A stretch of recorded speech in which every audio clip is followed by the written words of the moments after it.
I'm not finna let this young man with a knife at that take anything I work hard away from me.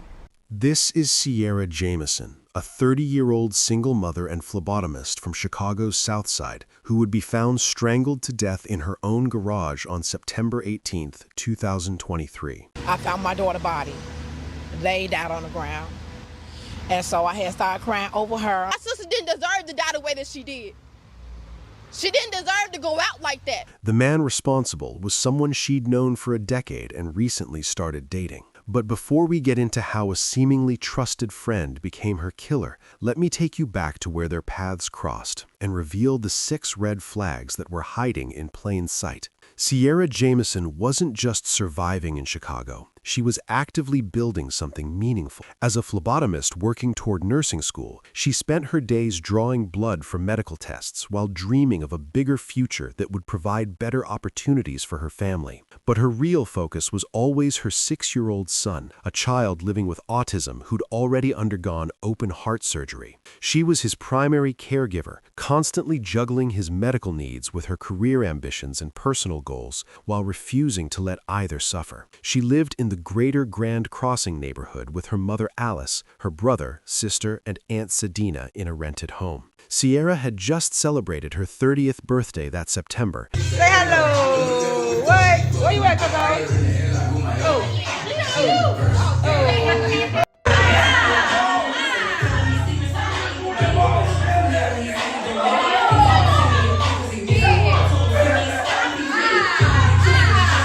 And she was genuinely proud of what she'd accomplished against difficult odds. One of those accomplishments sat in her driveway, a 2018 Jeep Wrangler. She described it as something she bought for herself because she knew how hard she'd worked for it, how many sacrifices she'd made for her family, and especially for her son, who needed so much specialized care. But Sierra's story wasn't just about perseverance in the face of everyday struggles. Just 9 months before her death, she'd already faced violence that should have ended her life, but didn't because she refused to be a victim. In December 2022, Sierra was filling up her Jeep at a Southside gas station when a man with a kitchen knife approached her and aggressively demanded her keys. But Sierra noticed something crucial about this attacker. The guy was nervous, flinching, clearly not as ready for confrontation as he wanted to appear. So she made a split-second decision that saved her life. She refused to comply. And my Jeep, my Wrangler, that was something for a gift for myself because I know how hard I worked for it. I know how many sacrifices I've done for my family, my son, because he's been through a lot.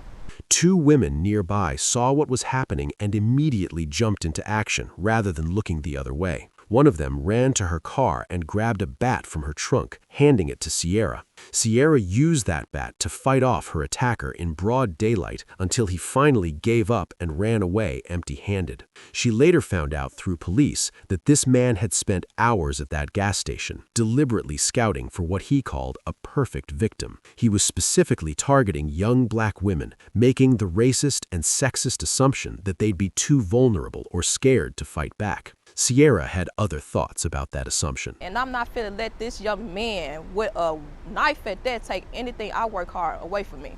The attacker was eventually arrested, convicted of attempted aggravated vehicular hijacking, and sentenced to 4 years in prison. Sierra walked away from that gas station grateful to go home to her son that day, constantly thanking God that the situation didn't go differently. We really got some women that's out here that go stand their ground and fight. Cause it was the young lady that was in front of me and the lady that was at the pump 1. They helped me. I wasn't just by myself. They literally stepped in and helped me. It was a lot of black empowerment, women empowerment that day. Cause they could have left. They could have just mind their business, but they know. They stood right there and they helped me, and I'm blessed. I'm grateful. I went home to my son. I thank God every day that I'm here, cause it could have went a different way. But that traumatic experience changed something fundamental in her worldview. She realized she had a story worth sharing, one that connected to a much bigger problem black women in Chicago were facing every single day. So in August 2023, just weeks before her death, Sierra sat down with CBS 2 reporter Dorothy Tucker for an interview about violence against Black women. The statistics Tucker was investigating were stark and impossible to dismiss. In 2022, Black women made up 25% of crime victims in Chicago, despite being only 16% of the population. 66 Black women had faced robberies or carjackings by strangers at gas stations that year alone. Sierra wanted to add her voice to that conversation, to tell other women what it was like to be targeted, to fight back successfully, and to survive when the odds were stacked against you. You know, working on a story about Black women being the #1 victims of so many crimes. And because of that, I reached out to Sierra. Dorothy Tucker, the investigative reporter who interviewed Sierra, later described her as strong and convicted in her beliefs, someone willing to go on television and share her most vulnerable moment because she wanted to protect what she'd worked hard for and speak up for other women going through the same terrifying experiences. She was the victim of an attempted carjacking. Right. And I got to tell you, I felt like she was so strong, willing to share her story. That takes a lot to say, I'm going to go on television and tell you what happened. And when I met this woman, what I really felt was that she was somebody who was so convicted, so, you know, in her resolve to protect what she worked so hard for. Right. You know, Her young son, she mentioned. Her young son, you know, 6 years old. She's a beautiful, beautiful young woman. Tucker felt Sierra was determined to let people know what it was like to be a Black woman today, constantly fearful, yet pushing forward anyway, refusing to let that fear control her life. But while Sierra was out there speaking publicly about violence against Black women, violence was already much closer than she could have possibly realized. Lawrence Curtis Boyle was approximately 63 years old when his long-term friendship with Sierra turned romantic. The exact timeline is somewhat fuzzy depending on which source you consult. Some reports say they'd only been dating for weeks, while others suggest the romantic relationship had been going on for months. What's absolutely clear is that they'd been friends for roughly a decade before things changed between them. Sierra's aunt, Sedina, described her as trusting and comfortable around familiar people. This was someone that she was comfortable around. This is someone that she trusted. So she had no reason to fear. Which explains perfectly why she never saw Boyle as a potential danger. He was just Lawrence, someone who'd been around for years, who knew her family well and seemed completely safe. But Lawrence Boyle wasn't just some regular guy Sierra knew from the neighborhood. He had a past that should have raised every red flag imaginable if Sierra had known about it. In 1993, Boyle was convicted of touching a young one wrongly in Rowan County, North Carolina, a felony serious enough that he served approximately 6 years in prison before his release around 1999. That same year, 1993, Boyle was also convicted of breaking and entering in North Carolina, serving 2 years concurrently with his abuse sentence. In 1997, just a few years after getting out of prison, Boyle was convicted of misdemeanor assault on a woman. So within 4 years of being released from prison for child abuse, he was already back in court for assaulting a woman. In 2011, after Boyle had relocated to Chicago, he was arrested and charged with domestic violence and aggravated assault with a deadly weapon. Boyle had a previous 2011 domestic violence aggravated assault with a deadly weapon arrest and was charged in March of that year. A month later, the case was dropped. Boyle was also convicted in 1993 of child abuse in North Carolina, and 6 years later was out of prison by 1999.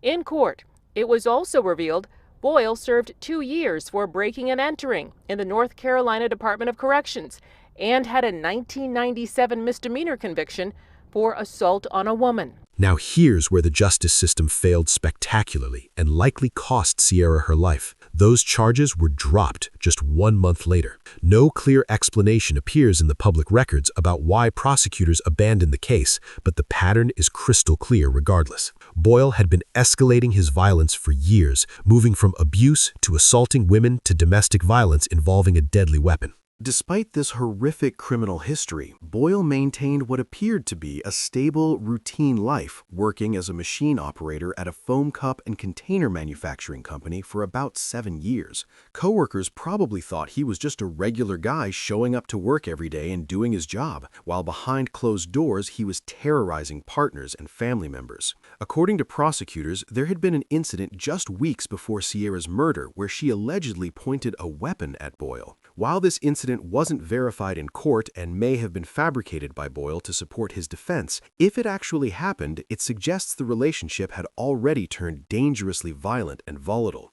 If Sierra felt threatened enough to pull a weapon on someone she'd known for 10 years, that tells you something had gone terribly, irreversibly wrong in how Boyle was treating her. Looking back with the benefit of hindsight, these red flags reveal a man who should never have been in a relationship with anyone, let alone with a vulnerable single mother trying to build a better life for herself and her disabled son. On September 18, 2023, around 6:35 in the evening, Sierra Jamison pulled into the driveway of her home on the 78800 block of South Indiana Avenue after what should have been just another ordinary day. She was planning to park her Jeep in the garage, grab her belongings, and head inside to see her family. She entered the garage to park her vehicle, having absolutely no idea that Lawrence Boyle was already waiting for her inside, hidden and ready to attack. What happened next was brutal and took sustained effort over several minutes. Boyle attacked Sierra, strangling her with his bare hands until she stopped breathing. This wasn't a quick act of rage that happened in seconds during a heated argument. Strangulation takes time, takes sustained physical effort, and requires a conscious decision to continue squeezing even as the victim struggles desperately and fights for their life. Medical evidence would later show that Sierra had neck abrasions consistent with fingernails, hemorrhages near her spine, and bruising on her tongue, all physical signs that she fought incredibly hard to survive, but ultimately couldn't overcome Boyle's strength and determination. After killing Sierra, Boyle didn't immediately panic and flee the scene like you might expect from someone who just committed murder in the heat of passion. Instead, he took her cell phone and carefully covered her body with a green tarp, deliberately trying to conceal what he'd done. Inside the house, Sierra's family started to worry when she didn't respond to text messages, which was unusual for someone who normally stayed in constant contact. Her brother went to check the alley and saw Boyle pulling down the garage door and leaving the property.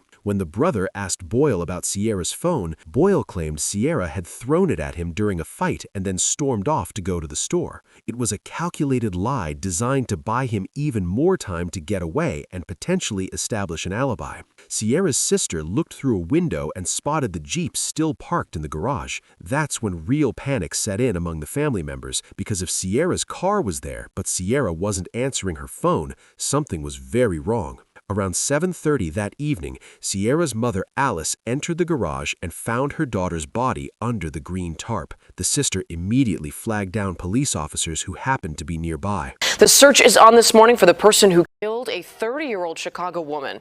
She was found strangled to death in her garage. And this morning, we've learned she was a victim of violence once before. CBS 2's Marissa Perlman is live with this investigation. Good morning, Marissa.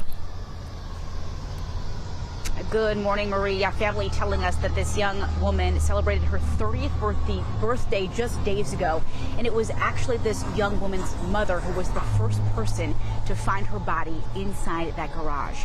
I want to show you a photo now of 30-year-old Sierra Jamison, who police say was found unresponsive on Monday on Indiana and 78th. This is in the Greater Grand Crossing neighborhood. The Cook County Medical Examiner's Office says Jamison died from strangulation. Family sharing with us she was a mom to a young boy just 6 years old.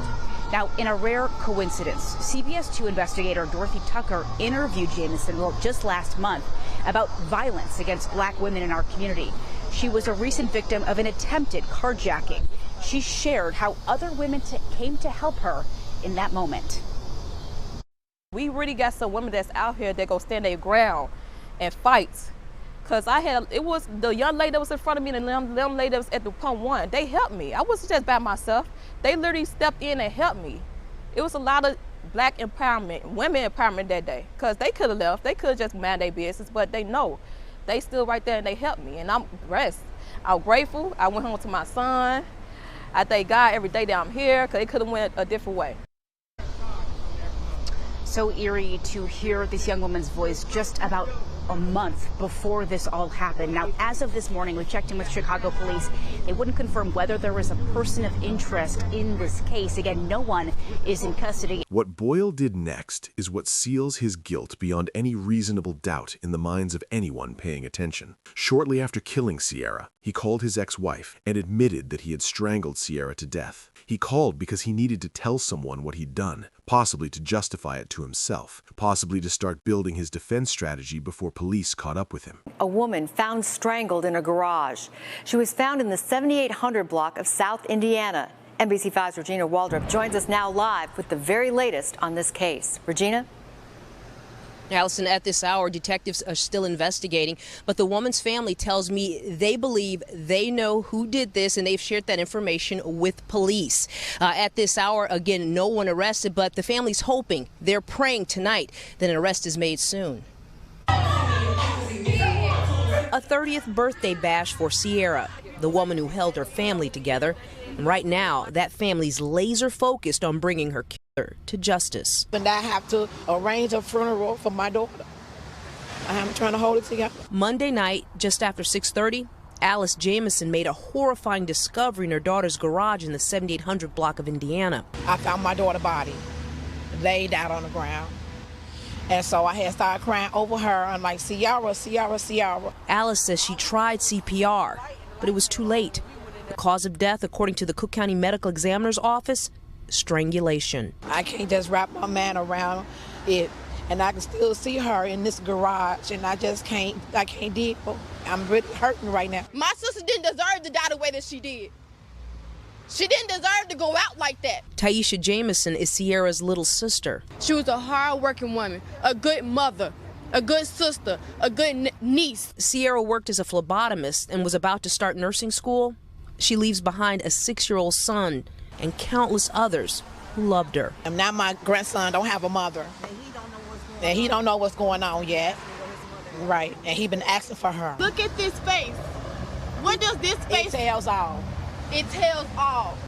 2 days after Sierra's death, on September 20th, 2023, Boyle turned himself in to police in the 700 block of East 111th Street in the Pullman neighborhood. He was immediately charged with first-degree murder. During police questioning after his surrender, Boyle gave a statement that completely destroyed any possible self-defense claim. He claimed he initially thought Sierra had a gun when he attacked her, referencing that alleged incident weeks earlier where Sierra supposedly pointed a weapon at him. But here's where his entire story falls apart under even basic scrutiny. Boyle admitted he realized Sierra didn't actually have a weapon, but continued strangling her anyway. He told police he heard her take one last breath and saw her leg jerk involuntarily before she finally died. You absolutely cannot say you feared for your life and then admit in the same breath that you kept killing someone after you realized they weren't armed and weren't a threat. On September 22nd, Boyle appeared before Judge Susana L. Ortiz for a detention hearing that would determine whether he'd be released on bail or held in custody until trial. Prosecutors, led by Assistant State's Attorney Ann McCord Rogers, systematically laid out the overwhelming evidence and his long, violent history.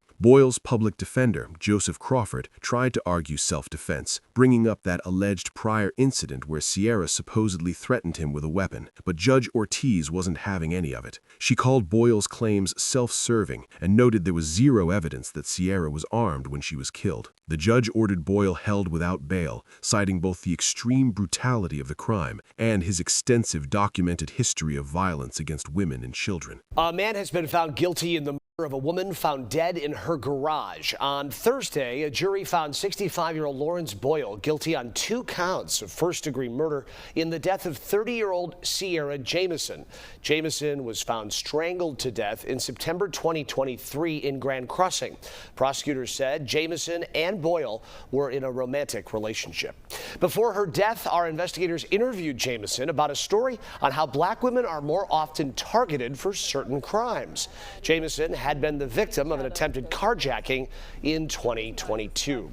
Boyle, by the way, is due back in court on January the 5th. And this is where we need to talk about the devastating irony that reporter Dorothy Tucker couldn't stop thinking about in the aftermath of Sierra's murder. You know, I found out about this yesterday, like so many other people, and I'm numb. Sure. You know, I have to admit, I'm just numb. This has never happened to me before. I've never had a story where I've interviewed somebody and then, you know, a month or so later they're dead. You know, and I know you say I talked to her that one time, but I actually talked to her a few times because when you get ready to set up a story, you have to develop a relationship with that person because, you know, I'm asking her to do something that is really outside of her character, and you have to convince them that they have to get trust for you, you know. So we had created just a little bit of a bond that said, I hear you, you know, and she wanted to be able to say, let me tell people what it's like to be a black woman today, and fearful so many times. Remember how I told you at the very beginning that Sierra had done that interview about violence against black women just weeks before she was killed? Dorothy Tucker, the investigative reporter who interviewed Sierra for that segment, posted on social media about the painful irony she was struggling to process. She'd been working on an investigative series about black women being disproportionate victims of crime in Chicago and had specifically reached out to Sierra because she'd survived that attempted carjacking. Now, Sierra herself had been murdered, becoming the ultimate tragic example of the very problem she'd been trying to expose and warn other women about. And again, you know, you're talking about a story where you're talking about somebody who is a victim of crime and then something like this happens. If this is not the ultimate of what we're talking about and the importance of us doing the story to talk about what happens to black women, you know, this is it. This is the example. And now this young boy without his mother. Sierra's family held a balloon release and vigil for her in West Garfield Park, gathering together to remember a woman who'd worked so hard, sacrificed so much for her family, and spoke out so bravely, only to be killed by someone she thought she could trust. We're honoring her legacy. We're honoring her life. But today we have a victory because this person has been caught. He is currently in custody, so yes, we can celebrate with a little bit of peace. God, please help us. Help us help each other. A large group gathered in Garfield Park on Wednesday evening to celebrate the life of Sierra Jamison. 30-year-old Jamison was found unresponsive in the garage of her rental home in the Grand Crossing neighborhood on Monday evening. According to family, Jamison had just moved her mother into the rental home with her, and her mom became concerned when Jamison was not answering her phone. She finally went through the backyard to go in the garage, and she found my cousin laying on the floor, lifeless. Jamison's mom called police, and first responders pronounced the 30-year-old dead at the scene. Her death ruled a homicide by the Cook County medical examiner, who says she died of strangulation. Jamison's cousin says the loss is devastating to the entire family.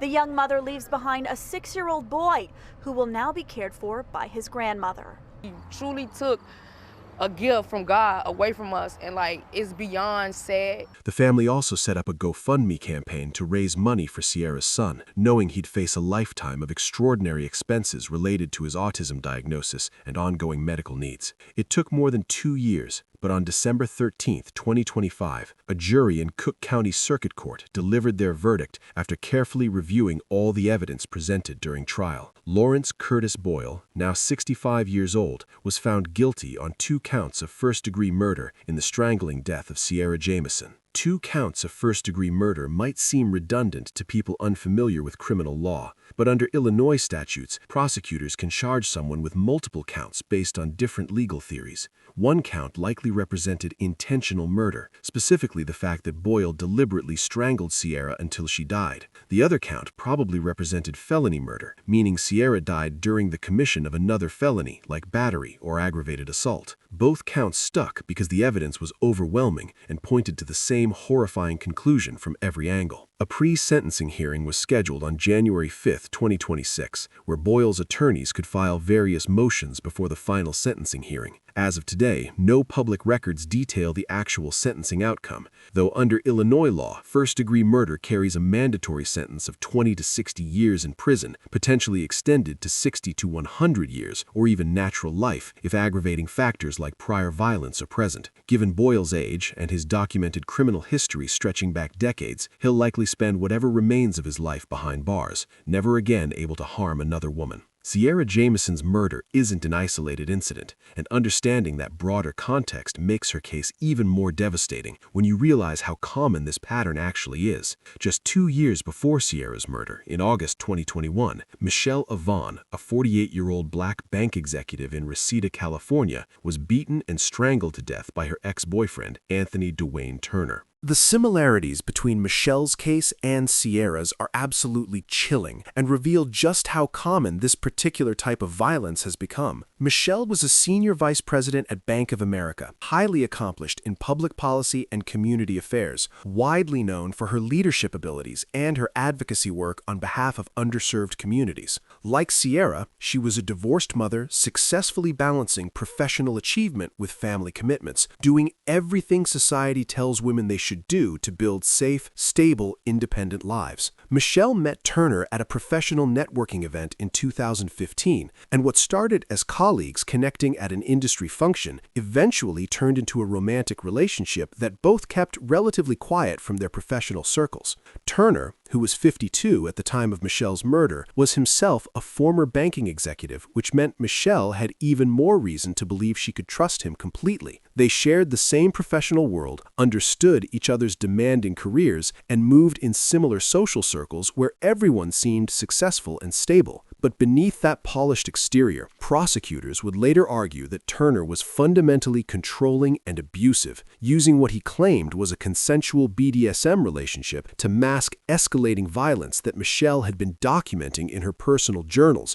because she knew something terrible might eventually happen. On August 3, 2021, around 11:40 at night, Turner arrived unannounced at Michelle's home on Cavello Street, using a security code to enter without her permission. Surveillance footage captured his entry into the property, and while Turner later claimed he'd simply come to end their relationship peacefully and have a final conversation, the physical evidence told a completely different and far more violent story. Michelle was found beaten and strangled in her own bed, discovered by her son the next morning. We have some new details tonight about a bank executive found murdered in her Reseda home. Those who knew her are reacting tonight after an arrest was made. Michelle Avon's adult son found his mother's body in their home early yesterday morning. The LAPD tells us that the NBC4 I-team that they have made an arrest, and the man they arrested was Anthony Turner. The arrest came last night. They say that the two had a personal relationship and that she had been working to get a restraining order against Turner. For as wonderful a human being as Michelle was, for her to die in such a tragic way really just blows my mind. And tonight, Bank of America released a statement saying, in part, "We're devastated by the news. Michelle was a valued member of our company for more than 20 years and will be greatly missed. We extend our deepest sympathies to her family." Turner's trial stretched all the way into 2025, and throughout the lengthy proceedings, he testified that their relationship had involved dominant submissive dynamics and BDSM practices that Michelle had supposedly consented to and even initiated. But prosecutors Cindy Wallace and Catherine Jacobson Major systematically dismantled that defense, methodically presenting Michelle's journal entries where she'd written explicitly about previous beatings and her growing fear of Turner's increasingly volatile behavior. They showed that what Turner characterized as consensual was actually a clear pattern of escalating abuse that Michelle had been carefully documenting because she knew something terrible might eventually happen and wanted a record. Medical evidence revealed extensive blunt force trauma and strangulation injuries, with DNA evidence linking Turner directly to sexual assault during the fatal encounter. His desperate claim that Michelle might have hurt herself in emotional distress was laughable to anyone paying attention to the actual forensic facts. On August 12, 2025, a jury convicted Anthony Dwayne Turner of first-degree murder, forcible assault, and burglary with special circumstances. His sentencing was scheduled for October 10, 2025, where he faced life in prison without any possibility of parole. We begin with the story of a local woman found beaten to death in her Reseda home. Family and friends tonight honoring her memory and calling for justice. Those who knew her say the charges filed against her accused killer, not enough. Eyewitness News reporter Amy Powell is live in Reseda. Amy. Veronica and Joy, you can see all the candles, flowers, and photos behind me. Our heartfelt vigil here tonight for a woman who devoted much of her life to helping others, her own life ending tragically. A large circle of family and friends gathering to remember Michelle Avan, holding candles in tribute to a woman who grieving loved ones say brightened the lives of everyone around her. I don't wish this on anybody, but I just wish it wasn't my mom. She was too beautiful, she was too kind, she was too charismatic, she was just too strong of a woman. Michelle Avan was found dead inside her Reseda home, the victim of a brutal beating. Police arrested 52-year-old Anthony Dwayne Turner as a suspect. Turner, a co-worker who was formerly in a relationship with Avan. She always told us, no matter what we were going through, to be strong. But this is one time where we cannot be that strong.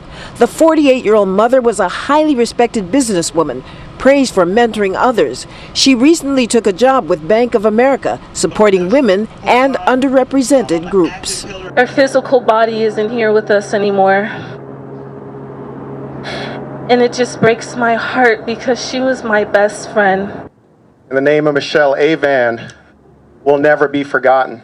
Avan's relatives and friends say they want justice. She was an awesome person, awesome mother, friend, everything. And I'm here every step of the way for the family, for her.